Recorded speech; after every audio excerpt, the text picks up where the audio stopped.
चौथी क्लासेस में। दोस्तों जैसे कि हमने पहले क्लास में देखा था स्वर, फिर दूसरे में व्यंजन देखा और तीसरे में देखा स्वर संधि के बारे में। तो स्वर संधि में देखा था, जैसे देखिए स्वर कितने प्रकार के होते हैं।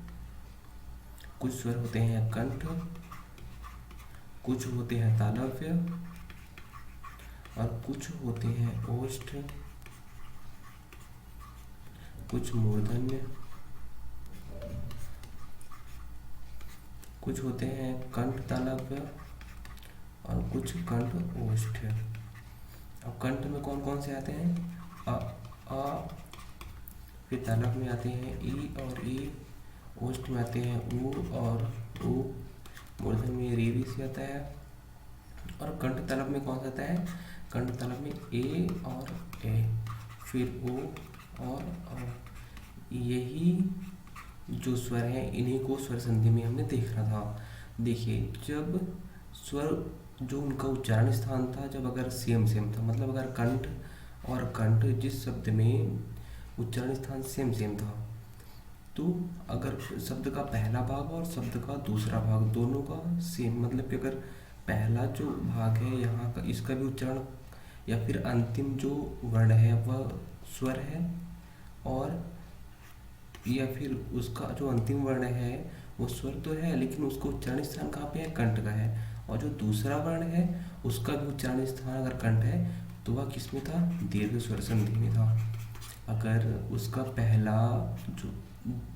पहले भाग का, शब्द के पहले भाग का जो वर्ण था वह अगर तालव्य था, मतलब शब्द के दोनों भाग का उच्चारण स्थान अगर तालव्य हो, कंठ हो, ओष्ठ हो, मूर्धन्य हो, मतलब अगर उच्चारण स्थान सेम हो तो वह दीर्घ स्वर संधि था। अगर हमने फिर देखा था कंठ का अगर पहला जो भाग है वहाँ अगर उसका उच्चारण स्थान कंठ था और दूसरे का तालव्य था, या फिर कंठ के बाद अगर दूसरे का जो ये दूसरा भाग है यहाँ पे उच्चारण पहले का तो कंठ रहेगा, ठीक है, लेकिन अगर दूसरे वाले का उच्चारण स्थान ओष्ठ हो या फिर मूर्धन्य हो, मतलब पहले भाग का कंठ और दूसरे का तालव्य, ओष्ठ या फिर मूर्धन्य, तीनों में से कोई सा भी हो तो वह किसमें था? गुण स्वर संधि में। और ऐसे ही तीसरा वाला क्या था? जब ये कंठ वाला भाग जो है, कंठ किससे, अगर पहला शब्द का जो पहला भाग था इसका उच्चारण स्थान कंठ हो और दूसरे वाले का उच्चारण स्थान ये कौन कौन से बचे हैं? कंठ तालव्य और कंठ ओष्ठ है। तो पहले से भाग का कंठ से और दूसरे भाग का कंठ तालव्य और या कंठ ओष्ठ ये हो, मतलब इसका उच्चारण स्थान कंठ तालव्य या कंठ ओष्ठ हो और शब्द के जो पहला भाग है उसका उच्चारण स्थान क्या है? कंठ तालव्य, कंठ हो, तो वह किसमें था? वह था वृद्धि स्वर संधि। तो इसको हमने पहले जो वीडियो था इसका स्वर संधि का उसमें देख लिया है। आज हम लोग देखने वाले हैं यड़ स्वर संधि और आयाति स्वर संधि। इसके उदाहरण हमने पहले भी देख लिया, आप उस वीडियो को देख लीजिएगा। अभी हम लोग अपने टॉपिक पे आते हैं, यड़ स्वर संधि। यड़ स्वर संधि, यड़ स्वर संधि में आपको ये देखना है कि जो कंठ के बाद ये कंठ का तो सबसे मिलाप हो गया था। अब देखेंगे तालव्य, ओष्ठ और मूर्धन्य। जब तालव्य, ओष्ठ और मूर्धन्य का अन्य स्वरों के साथ क्या मिलाप होता है ना, मेल होता है, तो उस समय यड़ स्वर संधि बनती है। तो कैसे? अगर तालव्य में कौन सा है? तालव्य में आपको पता है ई और ई आते हैं, ओष्ठ में ऊ और ऊ आता है और मूर्धन्य में री सी आता है। अगर तालव्य में अन्य स्वर को मिलाएंगे, अन्य स्वर मतलब जैसे अ हो या फिर हो सकता है तालव्य में ओष्ठ वाले को भी मिला दे ऊ का, तो वैसे ही मतलब तालव्य, ओष्ठ और मूर्धन्य को अगर अन्य स्वर से, मतलब जैसे ये हो सकता है कि हम लोग तालव्य वाले को कंठ तालव्य से मिलाएं, तो मतलब ये है कि तालव्य वाले को अन्य स्वर से मिलाएं, ओष्ठ वाले को तालव्य से या फिर कंठ वालों से। तो जो इन मिलाने पर जो स्वर बनेगा वह होगा यड़ स्वर संधि। देखिए जैसे तालव्य है, तालव्य को हम लोग आ से मिलाते हैं तो फिर यहाँ पे क्या बनेगा या। वैसे ही ओष्ठ को फिर आ से मिलाएंगे तो वह बनेगा। वैसे ही री को अगर अन्य स्वर से मिलाएंगे तो हमेशा अर बनेगा। इसको और अच्छे से देखते हैं नेक्स्ट स्लाइड में। जैसे देखिए अगर ई है, आप ई लिखे और उसको आ के साथ जोड़े। ई क्या है, तालव्य है, और अ क्या है कंठ है ना, कंठ से उत्पन्न हो रहे हैं। तो आप इसको साथ में बोलने का प्रयास कीजिए य। तो क्या निकल रहा है, साथ में बोलने पर क्या निकल रहा है या। तो जहाँ भी स्वर में आपको अगर कोई शब्द जब दिया रहेगा, जब एग्जाम हॉल में जाएंगे और वहाँ पे अगर या दिया रहेगा तो आप एक बार गेस कर सकते हैं क्या कि या मतलब यड़ स्वर संधि। तो यड़ स्वर संधि में आपको अगर एक इसकी ट्रिक की बात करूँ, इसकी ट्रिक में क्या रहेगा, या आपको दिख रहा है यड़ में, और जो ये ड़ा दिख रहा है आप इसको अगर ऐसे करें तो ये देखिए वाह टाइप का बन रहा है। तो आप अगर आपको या और वाह दोनों दिखे, या दिखे या फिर वाह दिखे, वाह मतलब वाह, फिर बड़ा वाह, वी कुछ भी ऐसा दिखता है तो आप एक बार गेस करिए कि हाँ ये यड़ स्वर संधि हो सकता है। लेकिन अगर आपको या दिखता है या फिर ई, तो वहाँ पे यड़ स्वर संधि, और या फिर वाह, या और वाह। तो हमेशा यड़ स्वर संधि में क्या बनता है, या कुछ जगह रा भी बनेगा। रा कहाँ पे, जहाँ पे मूर्धन्य रहेगा, और या फिर वाह। तो यड़ स्वर संधि की पहचान यही होती है कि अगर आपको शब्द में या रा वाह दिख रहा है तो आप गेस कर सकते हैं कि हाँ यहाँ पे यड़ स्वर संधि होगा। देखिए हमारा टॉपिक क्या था, ई को आ के साथ मिलाए तो बना क्या या। वैसे ही आप ई को अगर बड़ा आ के साथ मिलाएंगे तो देखेंगे या बनेगा या। आप इसको एक साथ बोल के देखिए, एक साथ जब बोलेंगे दोनों को, इसको एक साथ बोलेंगे या।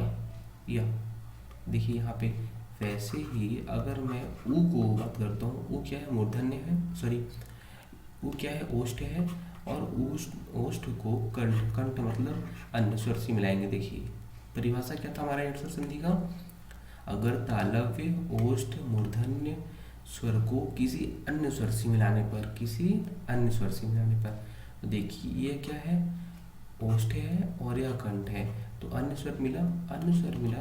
देखिए अब इन दोनों को साथ में बोलने का प्रयास करिए। ऊ को आ के साथ बोलने का प्रयास करेंगे तो देखेंगे वाह बन रहा है, क्या वाह। देखिए दोनों को साथ में बोलेंगे वाह, है ना। तो यड़ स्वर संधि में क्या क्या बनता है, या फिर वाह। तो वैसे ही या के जब आप बड़ा से मिलाए तो क्या बना, या बना। आप अगर इसी को ई से मिलाते तो फिर ये बनता, फिर बड़ी से मिलाते तो बड़ी बनता। वैसे ऊ से मिलाते तो यू बनता। वैसे ही ई को अगर आप ई को बड़ा ऊ से मिलाएंगे तो यू बनेगा, समझे। देखिए ई को आ से मिलाए तो यह बना, ई को बड़ा से मिलाए तो यह बना, ई को अगर ई से मिलाएंगे तो ई बनेगा, ई। देखिए दोनों को साथ में बोलेंगे ई। फिर अगर आप ई को बड़ा ई से मिलाएंगे तो ई बनेगा। इसके उदाहरण सारे अभी हम देखने वाले हैं, बस अभी बेसिक कॉन्सेप्ट क्या है वो देख रहे हैं। ई को ई से मिलाए, फिर ऐसे ई को यहाँ पे जैसे हमने ऊ से मिलाया तो क्या बना, यू बना। फिर ई को बड़ा ऊ से मिलाया तो यू बना। वैसे ही अब देखिए जैसे कि हम अगर इसमें ओष्ठ में आते हैं, ओष्ठ में ऊ को आ से मिलाया तो वाह बना, वाह।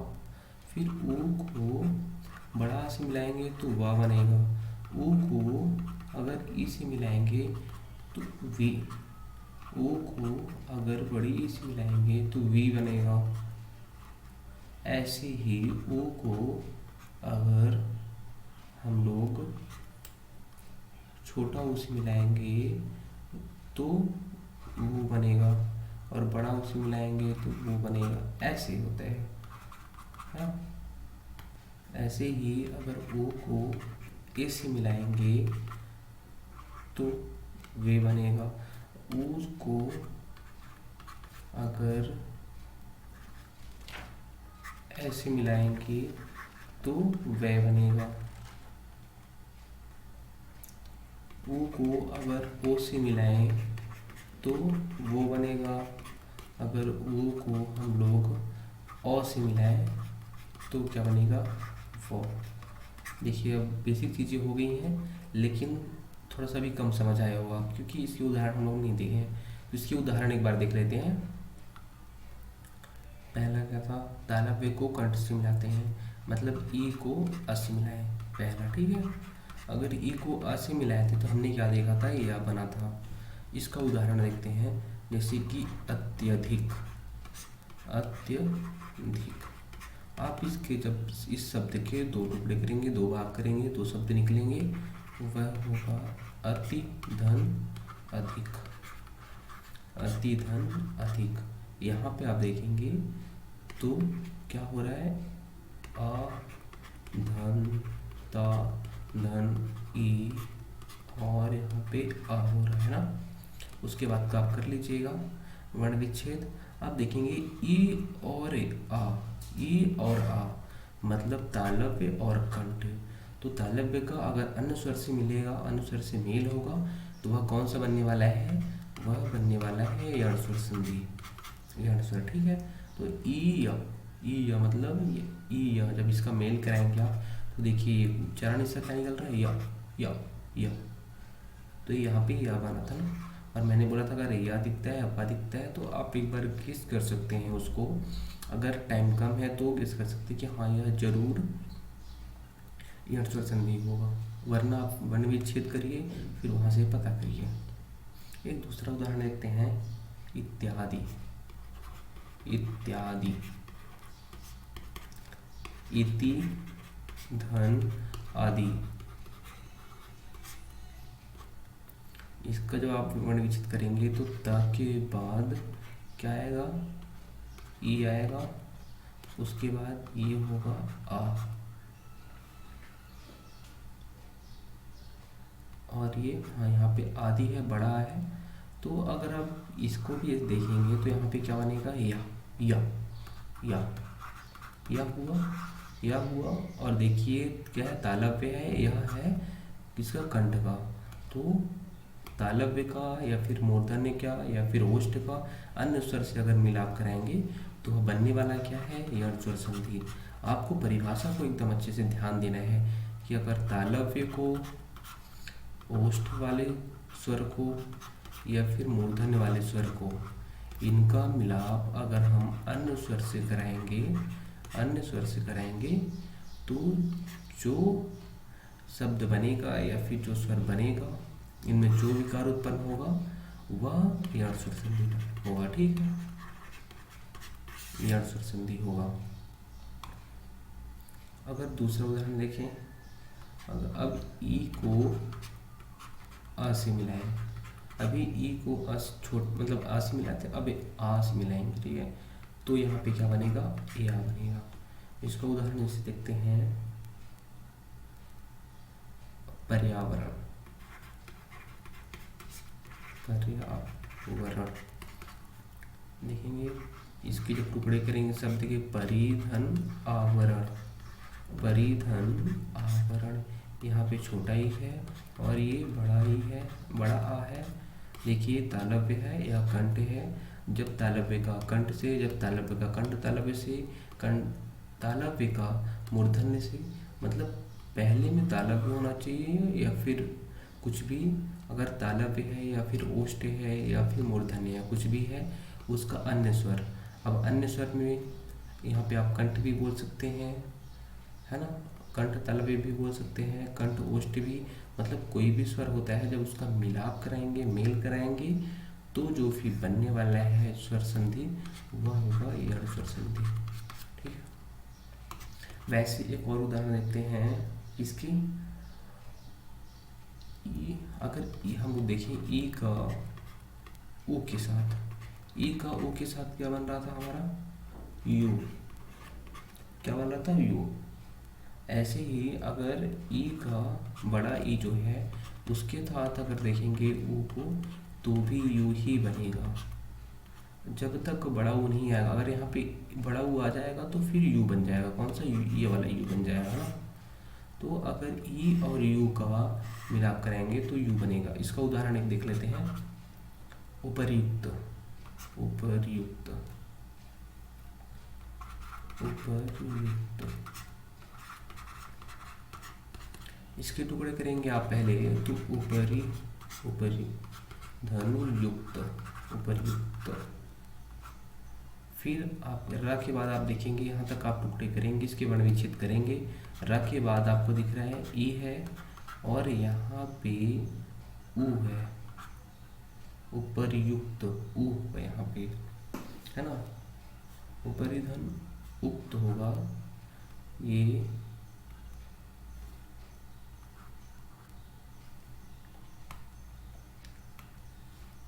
क्या होगा? उपरिधन उक्त होगा। उपरि युक्त, युक्त का युक्त नहीं होगा, वहाँ पे उक्त होगा। परिधन उक्त, ठीक है। अगर रा का ई के साथ मिलन कराएंगे, रा का ई के साथ, तो बनने क्या वाला है देखिए, सॉरी ई का ओ के साथ। हम देख किस कर रहे हैं? ई का ऊ के साथ में। तो यहाँ पे ई, ये वाला ई और ऊ, ई और ऊ मिलेंगे तो बनते क्या है? यू, है। तो मैंने फ्लो में बोल दिया था यहाँ पर रा, लेकिन रा के बाद जब इसका वर्ण विच्छेद किए हैं तो ई निकला है। ई देखिए, रा के बाद देखिए ई दिख रहा है यहाँ पे, ई है और उसके बाद ऊ, और ई और ऊ का मिलन होगा या फिर मिलाप कराएंगे तो क्या बनने वाला है? यू बनने वाला है, यू। तो देखिए यहाँ पे यू बना है। वैसे देखिए अब पर्यावरण में क्या था? ई और आ का, ई और आ मतलब ये तालव्य वाला था और यह कंठ था। कंठ से उत्पन्न होता है अ और तालव्य से ई उत्पन्न होता है। ई मतलब ये जब दोनों को आप मिलाए तो क्या बना? या बना। और या देखिए यहाँ पे है ना या। चलिए दूसरे स्लाइड में चलते हैं और उदाहरण देखते हैं हम लोग। ई के बाद ई और ऊ का हो चुका है। अब अगर हम लोग ई, ये छोटा ई या फिर बड़ा ई, कुछ भी दोनों में से अगर हम लोग बड़े ऊ के साथ मिलाएंगे तो क्या बनेगा? यू बनेगा।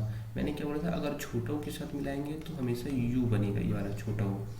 लेकिन अगर तालव्य वाले स्वरों को हम लोग ओष्ठ के जो बड़ा ऊ से मिलाएंगे तो फिर क्या बनने वाला है? यू। इसको उदाहरण देख लेते हैं, वहाँ समझ में आ जाएगा। अगर अत्युष्म, अत्युष्म एक उदाहरण देखते हैं। अत्युष्म, अत्युष्म तो अति धन ऊष्म, ऊष्मा देखिए आप उसमें ऐसे लिखते हैं, उसमें ऐसे तो लिखते नहीं है क्योंकि ये वाला उसमें गलत होगा। उसमें ऐसे होता है हमेशा। तो अति ऊष्म, अति ऊष्म।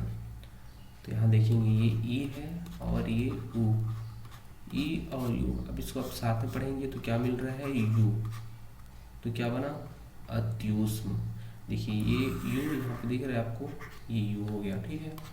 वैसे दूसरा उदाहरण देखते हैं। अगर व्यू, व्यू का क्या होगा? वी धन ऊ। आप यहाँ पे देखिए ये काफ़ी इम्पोर्टेंट एक शब्द मिल जाता है हम लोग को। अगर ऐसा आता है वर्ण शब्द को संधि विच्छेद करने के लिए तो आपको पता रहना चाहिए कि वी, पहले वी रहेगा फिर ऊ रहेगा। अब देखिए यहाँ पे ई है और ये यहाँ पे है बड़ा ऊ, ई और बड़ा ऊ। यहाँ से क्या बनने वाला है? यू बनने वाला है, यू। अब दूसरा साइड में चलते हैं, देखते हैं और कुछ बच्चे हुए जो हैं। एक है ई का, ई या फिर ये बड़ा ई का हम लोग ए के साथ कराना चाहिए। अगर ए के साथ कराएंगे तो क्या बनेगा? ये बनेगा। आप इन दोनों को साथ में पढ़ के देख सकते हैं। ये है ना, जैसे मैंने पहले ही बताया था, अगर ई का ई के साथ कराएंगे, ई का ऊ के साथ कराएंगे तो क्या बनने वाला है, वैसे इसमें रहेगा ई का अगर ए के साथ कराएंगे तो ये बनेगा। इसको उदाहरण देख लेते हैं। जैसे कि एक शब्द हो गया प्रत्येक, प्रत्येक, प्रतिधन एक, प्रतिधन एक। आप देखेंगे जब इसके टुकड़े करेंगे तो त के बाद ई आ रहा है, ई, और यहाँ पे ए है ना, त के बाद ई आएगा, ई आप हमने लिख दिया यहाँ पे, और यहाँ पे ए आ रहा है, ए। अब ई और ए का मिलन हुआ, ई और ए का मिलेंगे ये दोनों, तो ये बनाएंगे। और ये देखिए ये किस में आएगा, यण संधि में आएगा। यण संधि क्यों होगा, क्योंकि कंठ हमने तालव्य का मिलन किससे कराया है, यहाँ पे कंठ तालव्य से कराया है। तालव्य का मिलन अगर किसी भी अन्य स्वर से होगा, अगर पहले तालव्य रहेगा उसके बाद किसी अन्य स्वर से होगा तो वह यण संधि में आएगा। अगर यहाँ पे तालव्य की जगह बाद में देखने वाले हैं, अगर यहाँ पे ओष्ठ रहेगा, ओष्ठ का मिलन अगर अन्य स्वर से होगा तो वह भी यण स्वर संधि होगा। अगर यहाँ पे देखेंगे बाद में कि मूर्धन्य जो स्वर रहेगा उसका मिलन अन्य स्वर से होगा, वह भी यण स्वर संधि होगा। देखिए इसका और उदाहरण देख लेते हैं। अधिचड़ा, अधिचड़ा, तो इसका जब टुकड़े करेंगे, इसके दो शब्द अधिधनेश्वरा, फिर यहाँ पे देखिए धा के बाद क्या आएगा, धा के बाद ई, ई की मात्रा है तो आप छोटा की मात्रा है छोटा ही कर दीजिए। यहाँ पे ए है तो ए कर दीजिए। ई और ए दोनों मिलके क्या बनाए, ई और ये दोनों मिलके ये बनाए, और ये बना। और देखिए यहाँ पे क्या है, तालव्य है, तालव्य का कंठ तालव्य से, मतलब तालव्य का किसी अन्य स्वर से मिलान हो रहा है, मेल हो रहा है, तो कौन सा स्वर संधि हो जाएगा, यण स्वर संधि। अगर ऐसे ही ई या फिर ई हो या ई दोनों का मिलन ऐसे कराएं, किससे, ऐसे, तो फिर क्या बनने वाला है, ए से कराए थे तो ये बना था, और ऐसे करेंगे तो ये बनेगा। इसका उदाहरण देखते हैं। अगर संख्यैश्वर्य है ना, संख्यैश्वर्य देखते हैं, एक इसका उदाहरण है संख्यैश्वर्य।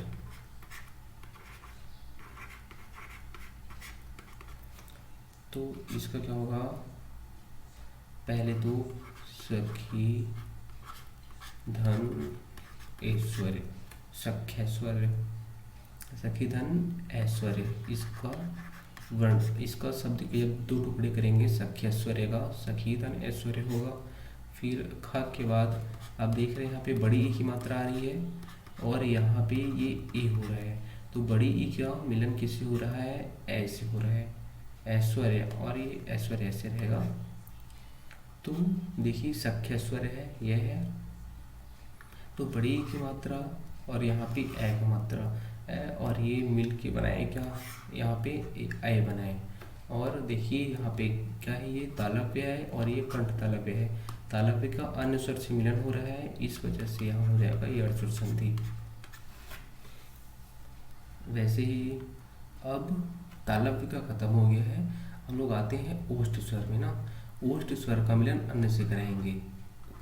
परिभाषा में जैसे था तालव्य ओष्ठ मूर्धन्य स्वर का मिलन अन्य स्वर से कराएंगे, तो जैसे ओष्ठ, अब ओष्ठ बचा तो ओष्ठ का देखते हैं, ओष्ठ प्लस अन्य स्वर है ना, अन्य स्वर। इसका एक उदाहरण देते हैं, जैसे ओष्ठ में क्या आता है, ऊ आता है, और अन्य स्वर में मान लेते हैं आ है। अगर ये दोनों को मिलन करेंगे तो क्या बनेगा, आप इन दोनों को साथ में बोलने का प्रयास करिए, साथ में बोलेंगे तो क्या निकलता है, वाह। जैसे कि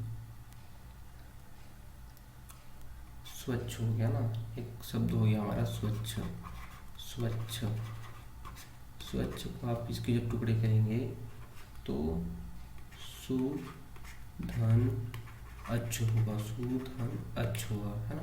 इसके दो टुकड़े करें, सु धन अच्छ। फिर यहाँ पे देखेंगे तो स के बाद इसका वर्ण भी चेक करिए, सा, फिर उ धन आ, उ और आ यहाँ पे मिल रहा है। उ और आ को जब आप देखेंगे तो उ और आ का मिलन होता है तो क्या बनता है, वाह। अब दोनों को साथ में बोलेंगे तो क्या बनेगा, वाह। तो वाह मतलब ओष्ठ स्वर संधि, मतलब ओष्ठ स्वर का मिलन, ओष्ठ स्वर का मिलन अन्य स्वर से हो रहा है। अन्य स्वर मतलब यहाँ पे आ भी हो सकता है, ई भी हो सकता है, कंठ तालव्य में ए होता है वह भी हो सकता है, मतलब ओष्ठ स्वर का मिलन अन्य स्वर से होगा तो वह यण स्वर संधि होगा। एक दूसरा उदाहरण देखते हैं। अगर यहाँ पे ऊ का तो आ से हो गया, अब ऐसे ही ऊ का हम लोग बड़ा आ से कराएं तो क्या बनेगा, ऊ का बड़ा से कराएंगे तो वाह बनेगा। जैसे कि स्वागत, स्वागत में आप इसके जब इस शब्द के दो टुकड़े करेंगे तो सुधन आगत होता है, इसके टुकड़े करें तो सु में देखेंगे आप यहाँ पे ऊ हो रहा है और यहाँ पे बड़ा आ हो रहा है। ऊ और बड़ा आ को आप साथ में बोलेंगे वाह, तो वह निकल रहा है। और ये देखिए ओष्ठ का है, यह अन्य स्वर मतलब आ में कंठ में आ रहा है।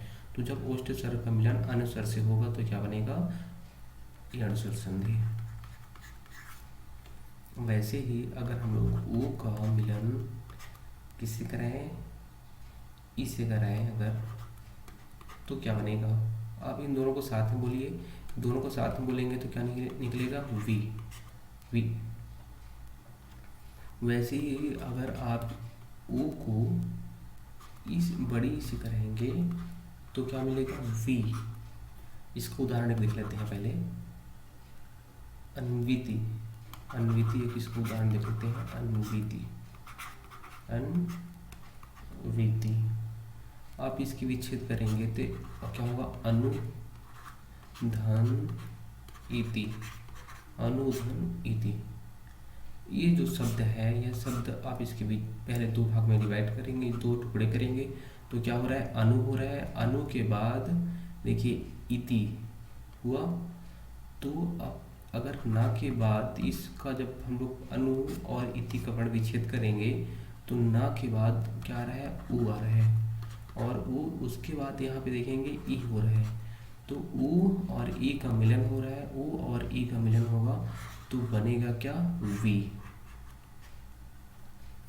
वैसे ही अगर हम लोग ई वाले कॉन्सेप्ट पे आए और देखिए इसका कोई उदाहरण, तो इसके उदाहरण के लिए हम लोग देखते हैं हम लोग अन्वीस करके, अन्वीस। अगर एक उदाहरण लेते हैं हम लोग, इसको मान लीजिए, तो जब इसका टुकड़े करेंगे तो क्या आएगा, अनु धन ईस होगा। यहाँ पे देखेंगे ऊ है और यहाँ ये है बड़ा ई, इसके दो टुकड़े हुए। तो देखिए इसके पहले अन्वीस शब्द के दो टुकड़े किए है ना, उसके बाद देखिए इसका जो अंतिम स्वर था वह क्या है, ऊ है। ऊ मतलब ओष्ठ का, और ई मतलब क्या होगा, यह किस में आएगा, तालव्य में। मतलब ओष्ठ स्वर का मिलन अगर अन्य स्वर से हो रहा है तो वहाँ पे हमें कुछ नहीं करना है, बस यण स्वर संधि लिख देना है।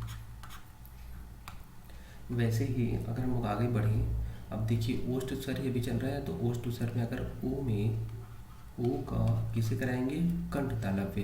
कंठ तालव्य में क्या था, ए था, है ना। कंठ तालव्य में, कंठ तालव्य मतलब ए, और ए कैसे बनता है,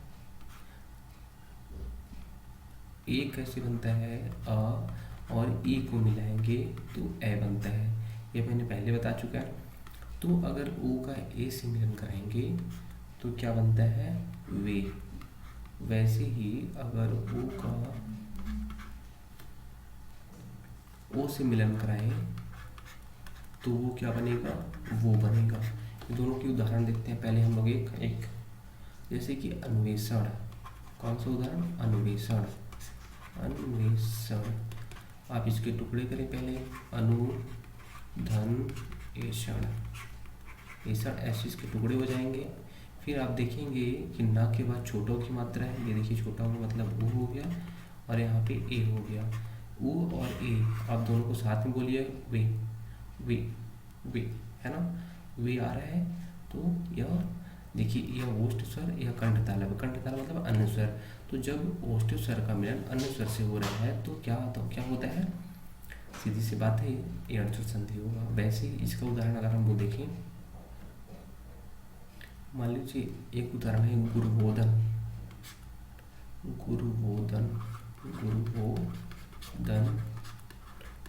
अब आप इसके टुकड़े करेंगे, देखेंगे गुरु धन ओदन है ना। यहाँ फिर आप जब इसके भी टुकड़े करेंगे तो गुरु के बाद यहाँ पे रा के बाद ऊ होगा, और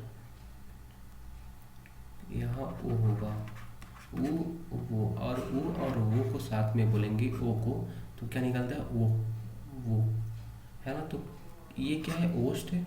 ओष्ठ का मिलन अगर अन्य स्वर से हो रहा है, देखिए यहाँ पे ओष्ठ का मिलन अन्य स्वर से हो रहा है, तो क्या हो जाएगा, यहाँ भी यड़ स्वर संधि हो जाएगा। अभी हम यड़ स्वर संधि पढ़ रहे हैं, तो देखिए एक बार तालव्य का मिलन सारे स्वर से कराए, एक बार ओष्ठ का मिलन अभी हम लोग सारे स्वरों से करा रहे हैं। जो ओष्ठ स्वर के अलावा जो स्वर होते हैं सारे स्वर से करा रहे हैं। उसमें सारे में क्या था, देखिए सबको परिभाषा क्या था यड़ स्वर संधि का, कि अगर हम लोग तालव्य का, ओष्ठ का या फिर मूर्धन्य का अन्य स्वरों से मिलन कराएंगे तो जो स्वर उत्पन्न होगा वह होगा यड़ स्वर संधि।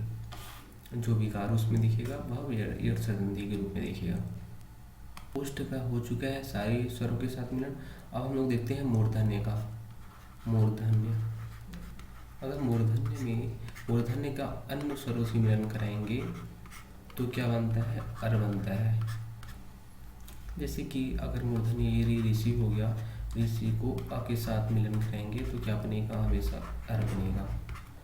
जैसे कि उदाहरण से देखते हैं, अ हो गया या फिर बड़ा आ हो गया। एक इसको उदाहरण देखते हैं, मात्राज्ञा।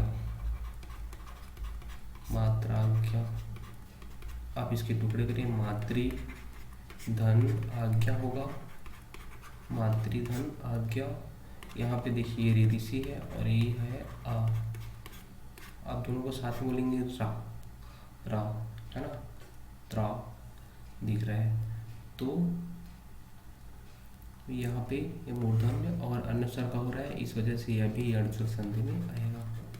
वैसे ही अगर दूसरा देखें, रे ऋषि का ई के साथ दिखेंगे, ई या फिर ई के साथ, तो फिर अरि होगा, है ना, या फिर त्रि।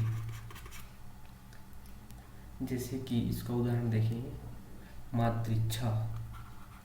मातृच्छा, मातृ धन इच्छा।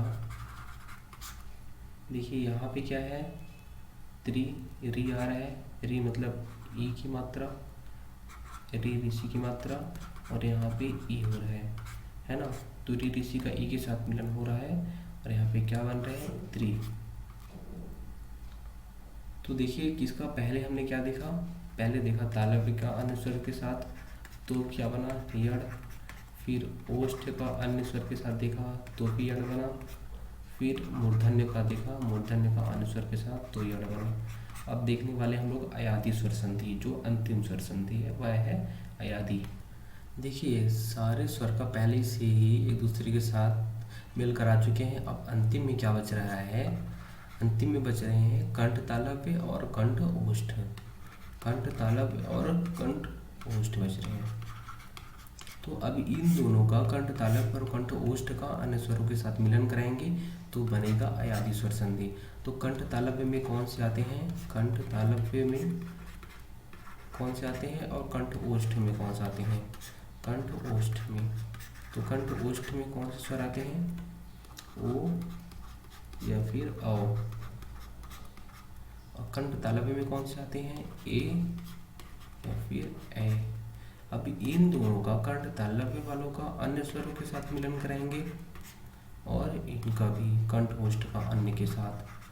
जब इन दोनों का मिलन कराएंगे, मेल से जो विकार उत्पन्न होगा वह अयादि स्वर संधि के रूप में आएगा। जैसे हम लोग देखना चाहें, अगर ए का किससे अन्य स्वर अगर हम लोग यहाँ पे मान लेते हैं आ, तो ए को अगर और हम टुकड़े करना चाहें तो ए किससे बनता है, आ और ई से। ए किससे बनता है, आ और ई से। उसके बाद ये हो गया आ, है ना। देखिए ए किससे बनता है, आ और ई से हो गया, और ये आ हो गया। अब आप अगर ये तीनों को मिलाएंगे मतलब कि आ तो है ही, ई और आ को मिलाएंगे तो आपको क्या मिल रहा है, ई और आ को साथ में बोलेंगे या। तो कुल मिला के क्या हो जाता है, अय। देखिए अय निकल रहे हैं कैसे, देखिए क्या है, कंठ तालव्य को अन्य स्वर से, अन्य स्वर मतलब आप यहाँ पे कुछ भी लेंगे। अभी अभी जैसे हमने यहाँ पे आ लिया, फिर बाद में देखेंगे अगर हम लोग बड़ा आ लेते हैं, ठीक है, मान लीजिए यहाँ पे बड़ा आ लेते हैं तो क्या होगा, पहले पहले हम लोग आ को देखते हैं एक बार।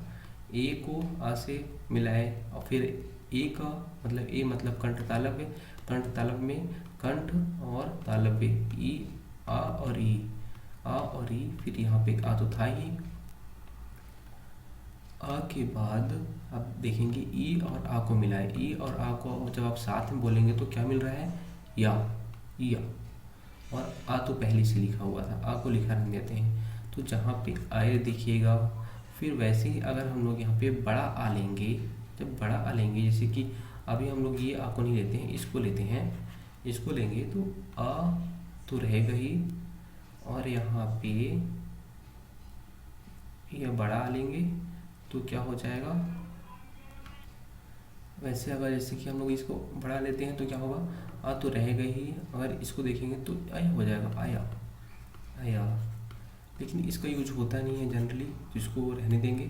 देखेंगे अगर हम लोग ए को, ये जो ए आपको दिख रहा है, ए को अगर आ के साथ करेंगे, आ के साथ करेंगे, ये ए है, ए को आ के साथ करेंगे तो क्या मिलता है, इसके पहले टुकड़े करें हम लोग, इसके कैसे टुकड़े करेंगे आप देखिए, थोड़ा सा ध्यान से देखिएगा। यहाँ पे आ और ए से बनता है क्या, ए बनता है, उसके बाद ये हुआ आ। अब यहाँ पे फिर से एक ई वाला ए के फिर से और टुकड़े करेंगे, वर्ण विच्छेद करेंगे तो क्या होगा, आ फिर ई, फिर से आ होगा। अब देखिए ये आ और ये आ बन जाएगा बड़ा आ, और ये ई और आ बनेगा या, तो आय। यहाँ पे देखिए, यहाँ पे क्या था, आया था, यहाँ पे आया था। वैसे ही अगर आप इनका करेंगे तो इनका कैसे, अगर ऊ के साथ आ का मिलन करेंगे तो क्या बनेगा, ऊ के साथ आ का, है ना, ऊ और आ, सॉरी यहाँ पे ऊ आ नहीं होगा, जबकि ओ और आ होगा, क्योंकि कंठ ओष्ठ की बात हो रही है, तो कंठ ओष्ठ को फिर बाद में ओ और आ के रूप में लाएंगे। जैसे कि अभी ओ हो गया, ओ किससे बनता है, आ से और ओ से बनता है ना, ओ किससे बनता है, आ और ओ से, उसके बाद आ का मिलन करें, ये आ तो ठीक है, ऊ और आ का जब करेंगे तो बनेगा अव। वैसे ही देखिए ऊ और आ को आप साथ में बोलिए, देखेंगे क्या मिल रहा है, अव। वैसे ही अगर हम लोग आओ को आ से मिलन करेंगे तो औ की विच्छेद करिए पहले, आ से आ और ओ मिल के बनता है क्या, आओ, उसके बाद आ।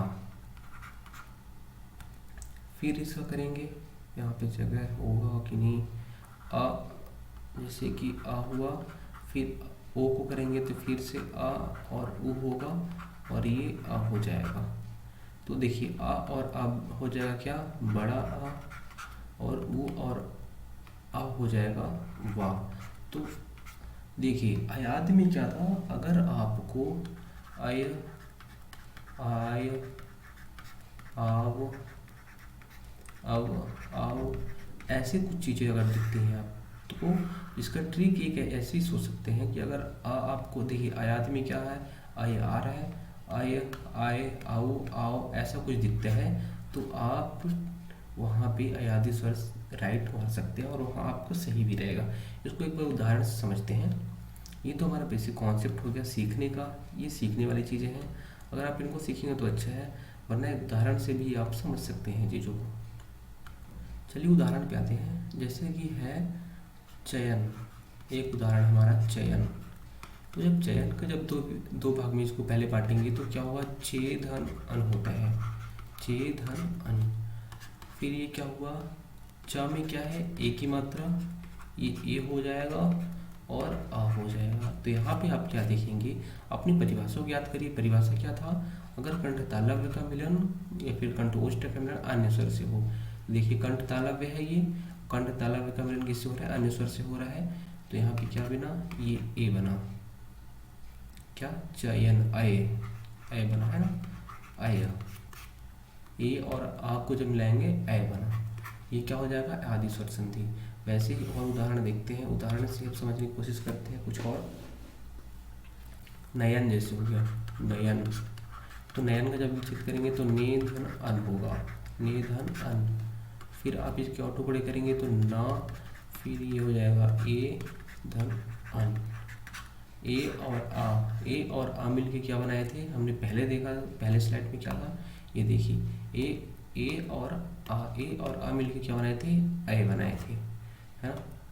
तो वैसे ही यहाँ पे क्या हुआ, ए और आ मिलके बनाए, देखिए आए, तो नयन, नयन अगर आप वैसे लिखना चाहें तो, लेकिन आयन यहाँ पे न के बीच में आ छुपा हुआ होता है, तो नयन हो गया। वैसे ही और उदाहरण देखते हैं। अगर हमने देखा था ए और आ को मिलाया तो क्या बना था, आय बना था। इसके उदाहरण देखिए, गायक, गायक के टुकड़े करेंगे तो क्या होगा, गे, गे धन अक, गए धन अक होगा। गायक के जब टुकड़े करेंगे तो क्या होगा, गए धन अक होगा। कैसे होगा, आप गा करिए, फिर ए होगा और यहाँ पे आ हो जाएगा। और ए और आ के हम लोग पहले से हम लोग इसको क्या वर्ण विच्छेद कर चुके हैं। जब वर्ण विच्छेद किए थे तो आ चुके हैं। कैसे किएंगे ये देख लीजिए, यहाँ पे ए और आ को विच्छेद की तो आया है, तो यहाँ से आपको करना है वो, तो क्या बना, आए, तो गा आय, गाय, फिर उसके बाद का तो है कि तो गायक हो जाएगा। ऐसे ही अगर हम लोग देखें दूसरा, विधायक, विधायक, विधायक, तो क्या, वि धय धन अक होगा। इसका वर्ण विच्छेद करने, इसका जो शब्द का विच्छेद है या फिर संधि विच्छेद बोला जाए तो करने आपको आना चाहिए। कैसे, आप इसको पहले दो भाग में बांटना है, उसके लिए जब आप प्रैक्टिस करें उदाहरण का तो हो जाएगा वो। उसके बाद फिर आप ये जो रूल बता रहा हूँ, ये रूल आप सभी पे अप्लाई करते जाइए। और रूल बहुत ईजी है। अगर कंठ का कंठ तालव्य से, कंठ का कंठ ओष्ठ से ऐसे मिलान कराना है तो वो चीज़ें क्या है, 1 से 2 बार 3 बार पढ़ेंगे तो हो जाएगा, और फिर कभी भूलेगा भी नहीं। तो देखिए, धा के बाद क्या आ रहा है, ए आ रहा है, और यहाँ पे आ है, और ए और आ का मिलन होता है तो क्या बनता है, आय बनता है। ये देखिए यहाँ पे आय छुपा हुआ है, आय, तो हो गया ये हमारा। उसके बाद और दूसरे उदाहरण देखते हैं। ए और ई का देखते हैं। अभी देखिए, अभी क्या था, ए और आ का देख रहे थे, ए और आ के हो चुके हैं। अब ए और ई का देखते हैं, मतलब कंठ तालव्य का अन्य स्वरों से अलग अलग स्वरों से मिलान करा रहे हैं, अलग अलग स्वरों से, वो आपको ध्यान देना है। थोड़ा ज़्यादा जरूर हो जा रहा है, लेकिन ये चीज़ें ऐसे हैं कि आपने इतना डीप में पूछेगा नहीं वो कि ए का किसी मिलन करा रहे हैं, लेकिन हम लोग वो सारे टाइप्स देख ले रहे हैं कि कैसे कैसे मिलन हो रहा है, कैसे कैसे मेल हो रहा है। इससे ज़्यादा डीप में तो होता नहीं है कुछ, इससे ज़्यादा डीप में आपको पढ़ना भी नहीं है किसी भी एग्जाम के लिए। बस इतना ही आपको पता रहना चाहिए। ये चीज़ें अगर आपको पता रहेंगी तो आप वहाँ विच्छेद करने में आसानी होगी। अगर आप ए को ई से मिलान करा रहे हैं तो ए से अगर ई का होगा तो आई होगा, आई। तो इसको आप खुद से कर लीजिएगा। कैसे, आप आ है, आ का फिर आप यहाँ पे आ का ई हो जाएगा, आई, फिर ऐसे ही ई हो जाएगा, और यहाँ आ का ए से होगा, सॉरी यहाँ पे ए होगा। उसके बाद फिर आप ये दोनों को मिलन कराएंगे, यहाँ पे आई फिर ई होगा, तो फिर ऐसे बनेगा, ठीक है। तो इसकी विच्छेद करने आपको, जैसे मैंने अभी यहाँ पे बताया था, यहाँ पे एक एक करके विच्छेद किए थे हम लोग, वैसे इसमें भी कर लीजिएगा। इसको उदाहरण आप देख लेते हैं। नायिका, अगर नायिका एक उदाहरण लेते हैं, नायिका, तो क्या होगा, नए धन इका, नए धन इका। कैसे, न धन, फिर यहाँ पे हो जाएगा ए, और यहाँ पे ई, और ए और ई दोनों मिलके क्या बनाते हैं, आई। क्या बनाते हैं, आई। वैसे ही दूसरा उदाहरण देखते हैं। दायिनी, दायिनी, तो यहाँ भी होगा दय धन इनी। फिर यहाँ पे आप देखेंगे द का तो द ही रहेगा, यहाँ पे ए हो जाएगा और ये हो जाएगा ई। तो ये देखिए ए और ई का मिलन हो रहा है। ए और ई को जब मिलाएंगे आप तो क्या बनेगा, आई बनेगा। और ये देखिए यहाँ पे आपके शब्द में आई है। वैसे ही अब और आगे बढ़ते हैं और आगे देखेंगे अगर ओ का, अभी ए का देख रहे थे, अब ओ का देखते हैं। ओ का अगर अन्य स्वर से मिलन होगा, अगर जैसे कि आ के साथ मिलन हो रहा है तो क्या बनेगा, अब वो बनेगा अब। ये हमने पहले यहाँ पे देखा था। ये देखिए ओ का तो अव बना था, ओ का अन्य स्वर से मिलन हुआ तो क्या बना, अव। ओ अव का अन्य स्वर से मिलन हुआ तो अव बना। ये आपको पहले ही पता चलो। इसकी उदाहरण देखते हैं। इसकी उदाहरण में अगर पवन है, पवन में क्या होगा, पो, इसके विच्छेद करेंगे तो पो धन अन होगा। और यहाँ देखेंगे पा के साथ में क्या दिख रहा है आपको, ओ दिख रहा है, ओ धन अन, ठीक है, अधन। तो ओ और आ को दिखा, ओ और आ का मिल जब होगा तो क्या बनेगा, अव बनेगा, अव। और यहाँ पे देखिए अव है, पा, अगर पा को हटाएंगे, पा से अगर हलन लगाएंगे मतलब यहाँ से आ अलग हो चुका है तो अब हो जाएगा। और ना देखिए पवन। वैसे ही अगर दूसरा उदाहरण देखें, भवन का भी हो जाएगा भो धन अन। ये वाला उदाहरण बहुत इंपॉर्टेंट है। ये है पवन का, कई बार पूछता है इसको विच्छेद करने के लिए। विच्छेद कैसे करेंगे यह भी देख लीजिएगा। पो मतलब ओ की मात्रा है, उसके बाद फिर आ है, ओ और आ से मिलके बंद है, वो आपको ध्यान देना है। कई बार संधि विच्छेद में ऐसा पूछा गया। और ये थोड़ा सा यहाँ पे थोड़ा सा एक बोल सकते हैं कि जो दूसरे स्वर है उनकी अपेक्षा ये थोड़ा सा कठिन लगता है, बट है नहीं ऐसा। तो देखिए यहाँ पे ये ओ हो गया और ये हो गया आ, ओ और आ का मेल हुआ तो क्या बना, यहाँ भी औ बना तो भवन हो गया, भ धन भवन। वैसे ही अगर ओष्ठ जो स्वर है, कंठोष्ठ है, मतलब ओ का अगर ई के साथ मिलन कराएंगे, बड़ी के साथ, तो क्या बनेगा, हमेशा अभी बनेगा, अभी। इसके उदाहरण कुछ देख लेते हैं। जैसे कि हो गया गवीस है ना। अब गवीस को आप अगर इसके विच्छेद करेंगे तो गो होगा, गो धन ईस। फिर आप देखेंगे जब इसके और विच्छेद, इसका वर्ण विच्छेद करने जाएंगे और इसका वर्ण विच्छेद करने आएंगे तो ग धन ओ धन ई धन सा हो गया। ओ और ई मिलके क्या बनाते हैं, अभी बनाते हैं। तो देखिए अभी है यहाँ पे गवीस, ठीक है। वैसे ही अगर हम लोग औ का आ के साथ मिलन कराएं, आ के साथ, तो क्या बनेगा, आओ बनेगा। कैसे, अगर हम लोग एक उदाहरण लेते हैं, पावन को आप पौ धन अन करिए। इस शब्द के दो टुकड़े की, एक कौन सा, पौ धन अन।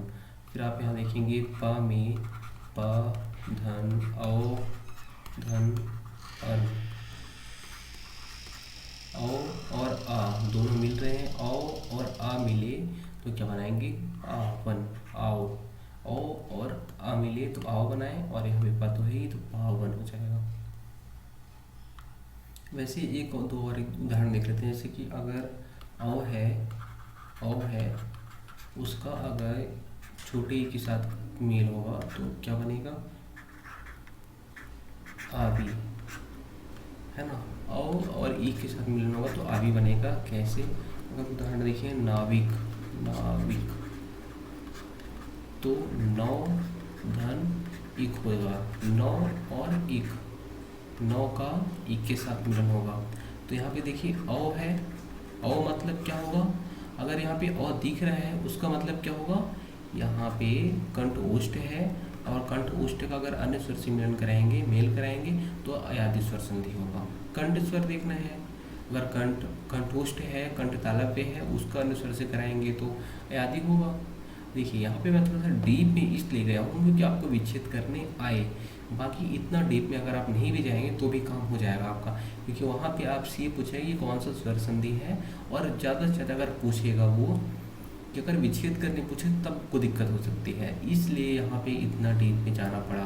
क्योंकि अगर वैसा हो सकता है कि नाविक, आप नाविक के संधि विच्छेद करिए तो आपको पता रहना चाहिए कि नाविक में कैसे इसके विच्छेद करेंगे। आवी दिख रहा है, और आवी बनता किससे है, आवी किससे बनता है, औ और ई से मिल के आवी बनता है।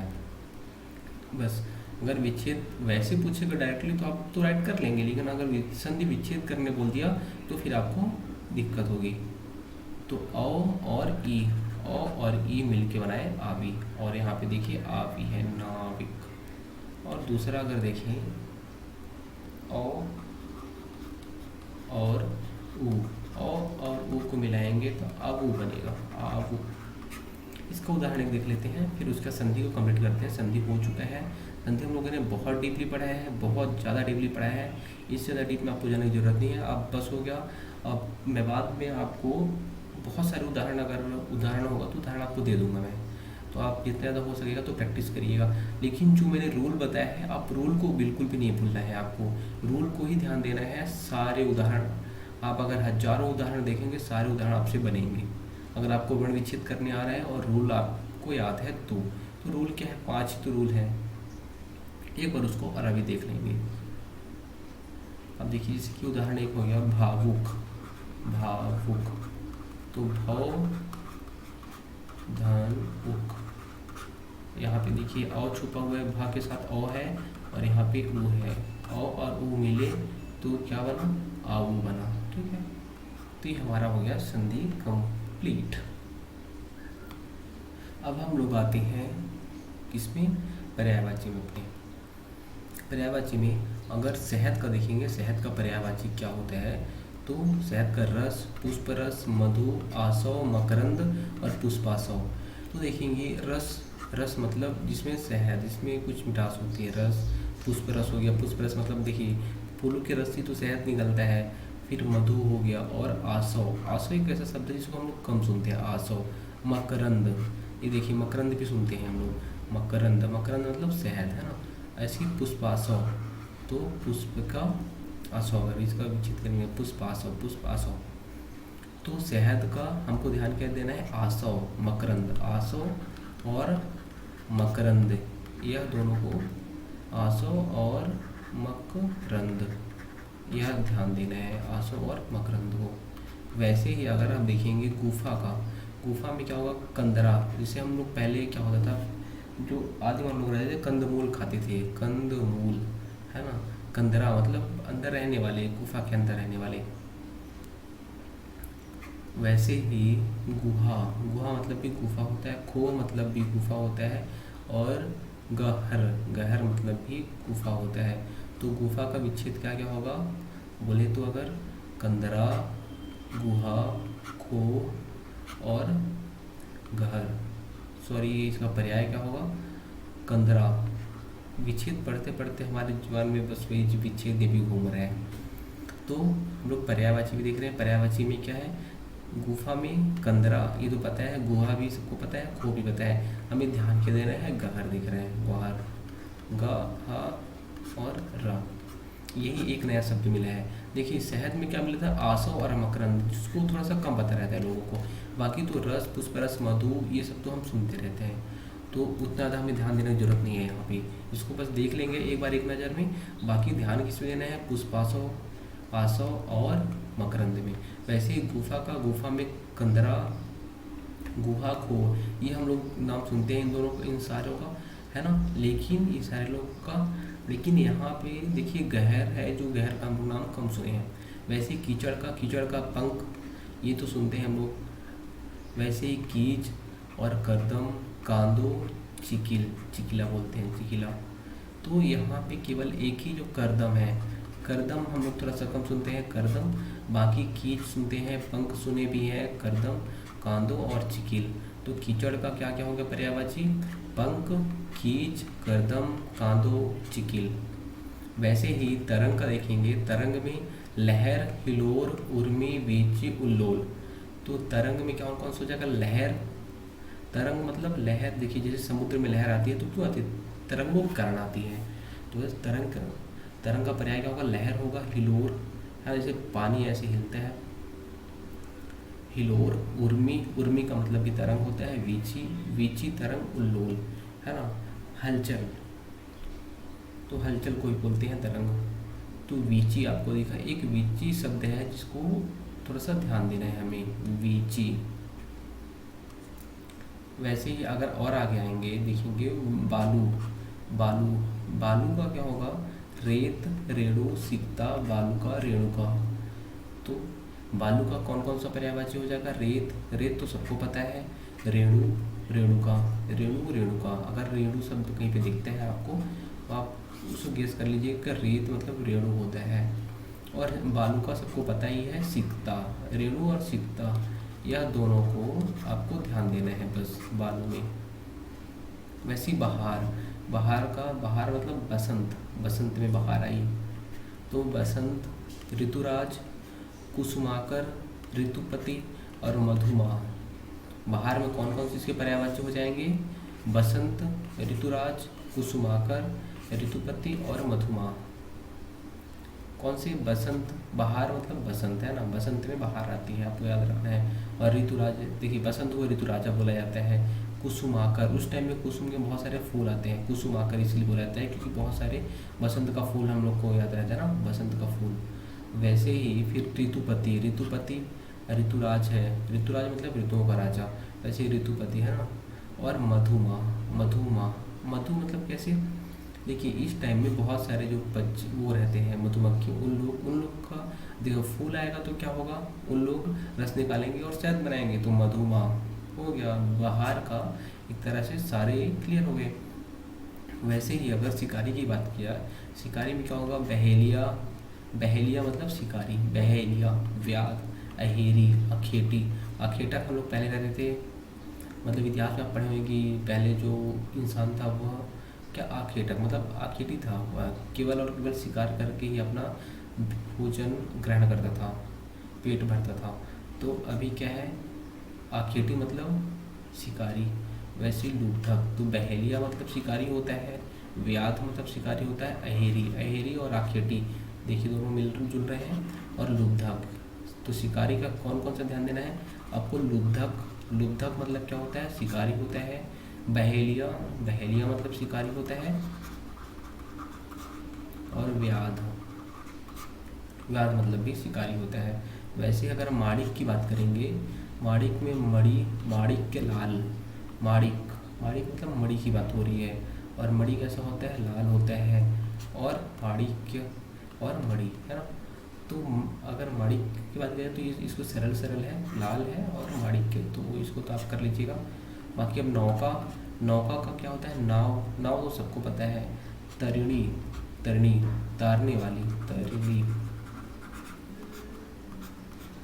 वैसी तरी, बेड़ा, बेड़ा पार मतलब बोलते नहीं है तेरा बेड़ा पार कौन करेगा? बेड़ा मतलब नौका, तेरा नौका कौन पार करेगा? नौका मतलब जिंदगी की नाव की बात होती है, जब कभी कभी लोग बोलते हैं तो तेरा बेड़ा गर्क हो गया तेरा, है ना, ऐसा बोलते हैं। डोंगी, डोंगी मतलब देखिए डोंगी मतलब भी नौका होता है। और पतंग, यह एक ऐसा शब्द है, देखिए पतंग आप दूसरे पतंग को सोच सकते हैं बट ये पतंग वह नहीं है, यह नौकी की बात हो रही है। तो तरणी, पतंग और तरी और डोंगी, डोंगी तो पता ही है, डोंगी कई लोग बोलते हैं डोंगी पतंग, सॉरी नौका को। तो क्या हो गया? तरणी, पतंग, तरी और डोंगी। फिर वैसे किनारा की बात की जाए, किनारा क्या होगा? तो किनारा का होगा तट, तीर, कूल। तट मतलब किनारा होता है, तीर मतलब किनारे की बात होती है, और कूल मतलब भी किनारा ही होता है। वैसे ही अगर प्राकृतिक की बात की जाए, एक पर्यावरण, एक शब्द और है, कौन सा? प्राकृतिक, प्राकृतिक शब्द है। अगर प्राकृतिक शब्द की बात की जाए तो क्या होता है ये? नैसर्गिक सत्य। कई लोग बोलते हैं यह कुदरत का नैसर्गिक सत्य है, या नैसर्गिक सत्य मतलब इसको आप अगर इसको झुटला नहीं सकते। कैसे? अगर सूर्य निकलता है, सूर्य उदय होता है और सूर्य घूमता है पश्चिम से पूर्व, तो यह नैसर्गिक सत्य है। पृथ्वी पश्चिम से पूर्व घूमती है, वह सत्य है। वैसे ही नैसर्गिक सत्य मतलब जिसको कभी आप गलत नहीं बोल सकते। तो नैसर्गिक मतलब प्राकृतिक रूल, नियम। और ये हो गया प्रकृत। आप अगर प्राकृतिक की बात करेंगे तो इसका पर्यायवाची क्या होगा? नैसर्गिक होगा, प्रकृत होगा और कुदरती होगा, कुदरती। और दूसरे भी और पर्यायवाची देखते हैं थोड़ा सा। देखिए यहाँ पे थोड़ा सा कट गया है, तो ये जो पर्यायवाची आपको दिख रहा होगा यह है धरती का।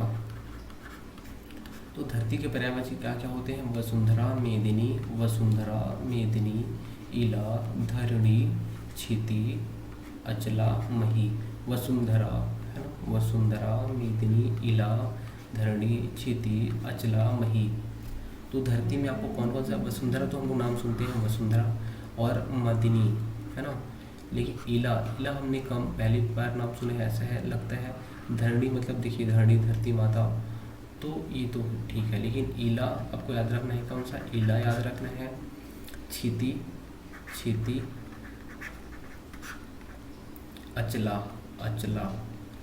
अचला मतलब जिसके आंचल में सब कुछ है, पृथ्वी है, वो पृथ्वी माता, है ना। और ये मही हो गई। वैसे ही देखिए और भी क्या क्या होते हैं इसका? भू बोलते हैं, धरती को क्या बोलते हैं? भू बोलते हैं। भू मतलब पृथ्वी। धरा भी बोलते हैं और पृथ्वी भी बोलते हैं। इसका अवनी भी बोलते हैं, अवनी। और वसुधा, ये सारी पर्यायवाची हैं इसके। बहुत सारे पृथ्वी की पर्यायवाची। और यहाँ ये इंपॉर्टेंट भी है क्योंकि यहाँ से बहुत कुछ भी पूछ सकता है। अगर इला पूछ ले, इला किसका पर्यायवाची है, या फिर धरती का पर्यायवाची कौन सा नहीं है, और अगर वहाँ पे कौन सा है पूछ लिया और इला दे दिया, बाकी फिर अगर नदी का दे दिया, तटनी, तरंगड़ी, तो आपको लगेगा इला तो हमने नाम ही नहीं सुना है कभी। तो इला आपको ध्यान देना है। इला मतलब क्या होगा? धरती होगा। क्षिति, अचली, मही, अचला, मही, अवनी, वसुधा। वैसे ही अगर नदी की बात की, नदी में क्या होगा? सरिता, तटिनी, तरंगड़ी, अपगा, निर्झरणी, निम्नगा, वाहिनी, दरिया, सलीला। कौन कौन से? सरिता, तटिनी, तरंगड़ी। सरिता मतलब नदी होता है, तटिनी मतलब भी नदी होता है, तरंगड़ी मतलब भी नदी होता है। लेकिन अपगा, आप अपगा का नाम कम ही सुने होंगे। अपगा को ध्यान देना है, निर्झरणी को ध्यान देना है, और वाहिनी, दरिया दिली बोलते हैं ना, दरिया दिल है, वैसे ही आपको दरिया दिली और सलीला। दरिया को याद रखना है, दरिया मतलब नदी होता है, और सलीला। तो कौन कौन से आपको बहुत ज़्यादा ध्यान देना है? सरिता, तटिनी, तरंगड़ी, तो सब ये पता है। आप इसको 2 या 3 बार देखेंगे क्योंकि हम लोग इसको सुनते रहते हैं, तो याद है हमें। अपगा, निर्झरणी, निम्नगा, वाहिनी, दरिया और सलीला, इनको याद रखना है। अपगा, निर्झरणी, निम्नगा, वाहिनी, दरिया, सलीला। वैसे ही अगर पत्थर की बात करेंगे, पत्थर में कौन कौन से आएंगे? पाहन, पाषाण, प्रस्तर, संग, अस्म, उपल। कौन कौन से? पाहन, पाषाण, प्रस्तर, संग, अस्म, उपल। पाहन, पाषाण, पत्थर मतलब पाषाण युग की बात होती है, पाषाण युग। अब पाहन होता है, प्रस्तर भी हम लोग प्रस्तर युग पढ़े हैं इतिहास में वैसे। लेकिन देखिए संग हमने कम सुना है, संग, अस्म, ये चीज़ें जो कि हमें याद रखनी है। संग है, अस्म है, उपल है, यही हमें याद रखना है। बाकी प्रस्तर सबको पता है, प्रस्तर मतलब पत्थर होता है, पाषाण मतलब पत्थर होता है। संग, अस्म जो वहाँ पे ऑप्शन दिया रहेगा पेपर में, तो वही दिएगा कि अस्म का अर्थ क्या होता है, तो क्या होगा? पत्थर होगा। संग का अर्थ पत्थर होगा, उपल का अर्थ पत्थर। वैसे ही देखें और आगे पथ मतलब रास्ता। तो रास्ते की बात क्या होती है? पंथ, मार्ग, रास्ता, राह, डगर। तो पथ के तो सारे कुछ सही है और इजी भी है। पंथ, मार्ग, रास्ता, राह, डगर। वैसे ही अगर पर्वत पे आए तो पर्वत क्या होगा? पहाड़, गिरी, शैल, अचल, नग, भूधर, महीधर और धराधर। तो पहाड़, पर्वत मतलब पहाड़, गिरी मतलब पर्वत होते ही है ना। शैल मतलब शैल जहाँ पे बहुत बड़े बड़े चट्टान रहते हैं, तो वहाँ की बात हो रही है, तो ये पहाड़ हो गई। अचल जो जिसे हिला नहीं सकते, हिल नहीं सकता, वो चीज़ें जो स्थिर है एकदम। अचल तो पर्वत रहता है। नग, आपको एक नया शब्द मिला, कौन सा? नग। नग मतलब पर्वत होता है। भूधर, भूधर भी आप इसको याद रख सकते हैं, भूधर। पर्वत का पर्याय क्या होगा? भूधर होगा। महीधर, महीधर और धराधर। धराधर, महीधर और भूधर। भू मतलब पृथ्वी, और पृथ्वी में धरा, पृथ्वी का पर्याय क्या होता है? धरा होता ही है। अब ऐसे कर सकते हैं, भूधर मतलब पृथ्वी पर रखा हुआ, धर मतलब रखना, रखा हुआ, स्थिर जो है वो, उसकी बात हो रही है, तो धराधर हो गया। और महीधर, बस। वैसे ही अगर पेड़ की बात करेंगे, पेड़ में कौन कौन से आते हैं? पेड़ में आता है तरु, वृक्ष, पादप। देखिए क्या, तरु, तरु बोलते हैं, तरु। वृक्ष तो सबको पता है, पादप है ना, पादप और जीव, इसे बायो में पढ़ते हैं, पादप। वैसे ही द्रुम, रुच्छ, गाछ, विटप और साखी। तो पेड़ के कौन कौन से जो कि हमें पता नहीं है, हमें याद रहने चाहिए, तो उसकी अगर वो देखें तो द्रुम, अब द्रुम को कम ही सुनते हैं। रुच्छ मतलब भी कम सुनते हैं। गाछ मतलब भी कम ही होता है। विटप, विटप, विटप मतलब भी क्या होता है? पेड़ होता है। और साखी। तो पेड़ के पर्याय कौन कौन से हो जाएंगे? पर्यायवाची कौन कौन से हो जाएंगे? तरु, वृक्ष, पादप, द्रुम, रुच्छ, गाछ, विटप और साखी। वैसे ही अगर और आगे देखें, बगीचा का क्या होगा? बाग, वाटिका, उपवन, उद्यान, फुलवारी। कौन कौन से? बगीचा का बाग, वाटिका, उपवन, उद्यान, फुलवारी। कौन कौन सा? बाग, बगीचा का भी हम लोग ध्यान दे रहे हैं, बाग, वाटिका, उपवन, उद्यान और फुलवारी। और आगे स्लाइड में चलते हैं और कुछ देखते हैं। आज पर्यायवाची थोड़ा सा ज़्यादा हो जा रहा है क्योंकि वीडियो थोड़ा सा छोटा हो जाता, क्योंकि हम लोगों ने केवल 2 ही स्वर संधि देखा था। तो और थोड़ा सा पर्यायवाची देख लेते हैं, क्योंकि पर्यायवाची के बाद में हम लोग को क्या देखना है? तत्सम तद्भव भी देखना है। तो वैसे ही यही 10-15 मिनट में जैसे कि हम लोग एक टॉपिक, मेन टॉपिक रहता है, उसके साथ में जो 10-15 मिनट का रहता है, तो पर्यायवाची अभी और विलोम चल रहा है। जब पर्यायवाची और विलोम खत्म हो जाएगा तो मुहावरा चलेगा, लोकोक्तियाँ चलेगी, ऐसी 15-15 मिनट देखेंगे। और उसके बाद फिर तत्सम तद्भव चलेगा, उपसर्ग प्रत्यय चलेगा। और बाकी देखिए मेन टॉपिक में तो बहुत सारा कुछ है, तो मेन टॉपिक के साथ इन दोनों को अगर देखेंगे, मिला के चलेंगे तो ज़्यादा अच्छा रहेगा। और इसमें थोड़ा सा हमें अगर पर्यायवाची पढ़ भी रहे हैं तो थोड़ा कुछ समझ में आ रहा है कि हाँ किस चीज़ के बारे में बात हो रही है। अगर हम लोग इकट्ठा पढ़ेंगे तो सब ऊपर से चला जाएगा, इसलिए ऐसा कर रहा हूँ। अगर देखिए जैसे यहाँ पे ये जो आपको देव दिख रहा होगा, फिर ब्रह्माधाम, ये एक्चुअली में किसका है? स्वर्ग का पर्यायवाची है। तो स्वर्ग का पर्यायवाची क्या क्या है? ब्रह्माधाम, देव है, और इसको सुरलोक भी बोलते हैं। स्वर्ग को जो स्वर्ग बोलते नहीं है, तुम्हारी क्या कामना क्या है स्वर्ग में जाने की? देवलोक, मतलब वहाँ पे भगवान रहते हैं, या फिर दिव्य धाम, दिव्य धाम। तो स्वर्ग के पर्याय कौन कौन से हो जाएंगे? ब्रह्माधाम, देव, देव मतलब आकाश भी होता है ना, आकाश। देव मतलब आकाश भी होता है। देव मतलब क्या हो? ब्रह्माधाम होता है। और देव का मतलब होता है स्वर्ग। और स्वर्ग, और फिर स्वर्ग क्या क्या बोलते हैं? सुरलोक बोलते हैं, देवलोक बोलते हैं, दिव्यधाम बोलते हैं। वैसे ही अगर और आगे आए, नक्षत्र का देखेंगे, नक्षत्र में क्या होगा? तारा, उड्डू, ऋक्ष, सितारा, तारक, तारिका, नखत और खद्योत। कौन कौन से? तारा, उड्डू, ऋक्ष, सितारा, तारक, तारिका, नखत और खद्योत। तो नक्षत्र में, नक्षत्र का पर्याय कौन कौन से होंगे? तारा, उड, ऋक्ष, सितारा, तारक, तारिका, नखत और खद्योत। तो नक्षत्र के पर्यायवाची ये हो जाएंगे। वैसे ही और देखेंगे तारा का, देखिए यहाँ पे नक्षत्र का था, यहाँ पे तारा का, तो लगभग सेम सेम रहेगा इसमें। नक्षत्र, नखत, तारक, तारिका, उड्डू। तो तारा का क्या क्या नक्षत्र रहेगा? तखत, नखत, तारक, तारिका और उड्डू। वैसे ही अरण्य का देखेंगे, अरण्य मतलब क्या होता है? वन होता है, वन, अरण्य। तो अरण्य का वन होगा, कानन होगा, अटवी, कांतार। देखिए कांतार, महाकांतार बोलते हैं ना, बस्तर वाले क्षेत्र को महाकांतार उस टाइम में कहा जाता था, एक टाइम में, है ना। तो कांतार हो गया, फिर विपिन हो गया, वन हो गया। तो अरण्य को क्या, अरण्य का पर्याय क्या क्या होगा? कानन, अटवी, कांतार, विपिन, वन। वैसे ही और आगे आएंगे देखेंगे आश्रय, आश्रम। आश्रम का क्या क्या होगा? मठ, कुटी, विहार, अखाड़ा, संघ। तो आश्रम का पर्यायवाची क्या होगा? आश्रम मतलब उस टाइम में जब जहाँ पे ऋषि मुनि लोग रहा करते थे उसकी बात हो रही है। तो मठ, मठ में रहा करते थे, कुटी में रहते थे, विहार में रहते थे, उसको बोला था ना विहार। वैसे ही अखाड़ा और संघ। अब आते हैं और गेह, गेह मतलब होता है घर, है ना। गेह, गेह मतलब घर। अब घर का हम लोग अब पर्यायवाची देखेंगे तो क्या होगा? सदन, निकेतन, धाम, आलय। आलय मतलब घर होता है ना, आपको ध्यान देना है। आलय मतलब घर, और घर मतलब घर तो होता ही है। गृह मतलब घर होता है। निलय, एक शब्द अच्छा सा मिला है जो निलय, निलय, आपको निलय को ध्यान देना है। निलय। ओक, ओक मतलब भी घर होता है। तो कौन कौन सा? निलय, ओक, अंगार और आलय। आलय आपको ध्यान देना है, कहीं भी अगर आलय दिखते तो आलय मतलब घर होता है। और धाम, धाम मतलब भी घर होता है। निकेतन मतलब घर होता है। कई लोग अपने घर का नाम लिख रखते हैं, जैसे कुछ भी निकेतन, डेटस निकेतन। निकेतन मतलब घर, है ना। सदन मतलब घर होता ही है।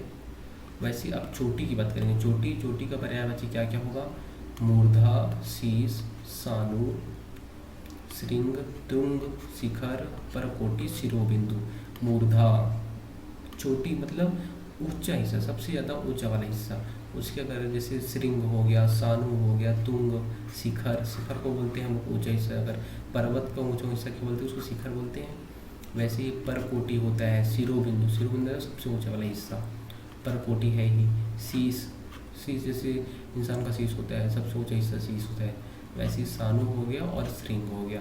तो चोटी का क्या क्या होगा पर्यायवाची? मूर्धा, शीश, सानू, श्रृंग, तुंग, शिखर, परकोटि और शिरोबिंदु। वैसे ही झरना का, झरना का देखेंगे उत्स, स्रोत, सोता, प्रपात, निर्झर, प्रस्रवण। तो झरना का क्या क्या हो जाएगा पर्यायवाची? उस, स्रोत, सोता, प्रपात, निर्झर और प्रस्रवण। ठीक है। तो झरना का क्या क्या ध्यान देना है हमें? उत्स, उत्स हम लोग कम सुनते हैं तो उत्स को ध्यान देंगे। उत्स और स्रोत, स्रोत, सोता, प्रपात। देखिए प्रपात जलप्रपात बोलते हैं, जलप्रपात मतलब झरने की बात हो रही है। वैसे ही निर्झर, निर्झर मतलब भी झरना होता है। और हमें ध्यान देना है प्रस्रवण, प्रस्रवण। तो उस और प्रस्रवण हमें ध्यान देने वाला, यहाँ पे दो शब्द मिले हैं जो कि झरना का ध्यान देना है। क्या क्या? उस और प्रस्रवण। अब थोड़ा सा विलोम देख लेते हैं, फिर उसके बाद आज क्लास खत्म करते हैं। देखिए विलोम हमें यहाँ से यहाँ पे इतना ही बस ध्यान देना है। छूत, अगर छूत का देखेंगे तो अछूत होता है। छूत का विलोम क्या होगा? अछूत होगा। जंगली, जंगली का क्या होगा? बोलते नहीं तुम जंगली इंसान हो। जंगली मतलब जो जंगल में रहता है। और घरेलू, पालतू, है ना। वो जैसे जंगली क्या होता है? हाथी होता है, जंगली शेर होता है। और घरेलू पालतू, पालतू जानवर होते हैं जैसे शेर, वो सॉरी कुत्ता हो गया, बिल्ली हो गई, तो पालतू। तो जंगली और पालतू, है ना। वैसे जंगम, जंगम का स्थावर। देखिए कितना इंपॉर्टेंट क्वेश्चन है, कितनी बार आया, CGPSC में आया है, मेंस में आया है, SI में भी आया है ये। तो जंगम, जंगम और स्थावर। स्थावर मतलब एक जगह स्थिर रहना वाला, जंगम मतलब घूमने वाला। वैसे जड़, जड़ का चेतन। जड़, जड़ मतलब एक जगह जो रुका हुआ है, जिसे आप हिला नहीं सकते, जैसे पर्वत हो गया। लेकिन और चेतन मतलब जो हिल डुल सकता है, जो मूव कर सकता है, उसकी बात हो रही है। तो चेतन मतलब जो मूव कर सकता है, जड़ मतलब जो स्थिर है। जय का पराजय, जन्म का मृत्यु, जीवन का मरण, जागरण का, देखिए ये सारी तो इजी चीज़ें हैं। जागरण का निद्रा, जागृत का सुप्त, जागृत मतलब जगा हुआ, सुप्त मतलब सोया हुआ। और जटिल, जटिल का क्या होगा? सरल। ऐसी ज्योति, ज्योति, ज्योति मतलब प्रकाश, और प्रकाश का क्या होगा? तम मतलब अंधेरा। वैसे ही एक शब्द है छदम, छदम, छदम का अगर विलोम की बात की जाए तो क्या होगा? व्यक्त, व्यक्त करना। छदम मतलब छुपाना, व्यक्त करना। तो हमारे विलोम भी हो गए और पर्यायवाची भी। आज हमने बहुत सारे पर्यायवाची देखे। देखिए हमने ज़्यादा नहीं, अगर 40 पर्यायवाची भी देखे होंगे तो आपको कितना ज़्यादा लगा होगा, क्योंकि पर्यायवाची में एक पर्यायवाची का, एक शब्द का लगभग 7 से 8 शब्द याद रखना पड़ता है। तो अगर हम लोगों ने 40 भी देखा, 40 में अगर 5, अगर सभी के मिनिमम 5 भी करते हैं तो 200 शब्द आज हमने देखे हैं। देखिए 200 शब्द कितने ज़्यादा लग रहे हैं, और जबकि हमें पर्यायवाची तो कम से कम 2000 के आसपास करने हैं। पर्यायवाची आपका अच्छा रहेगा तो आप वहाँ पे जो हिंदी में अगर कुछ भी चीज़ बोलेंगे लिखेंगे तो सारी चीज़ें आपको बहुत अट्रैक्टिव लगेगी वहाँ पे। इसलिए पर्यायवाची ज़्यादा जरूरी है, और आपकी हिंदी मतलब शब्दकोश को सुधारना है तो पर्यायवाची ही ऐसा चीज़ है जो सुधार सकता है। तो आपको हिंदी को स्ट्रॉन्ग रखना है, मजबूत करना है, तो पर्यायवाची अच्छी रहनी चाहिए। तो पर्यायवाची और विलोम भी काफ़ी देख लिया आज हमने। और कौन सा देखा है, अयादी स्वर संधि, और अयादी और यण दोनों हो गए। तो हमने क्या क्या देखा आज? आज देखा है यण, अयादी, और देखा पर्याय और विलोम। कल हम लोग देखेंगे व्यंजन स्वर संधि। तो चलिए आज के लिए बस इतना ही। Thank you and take care, bye.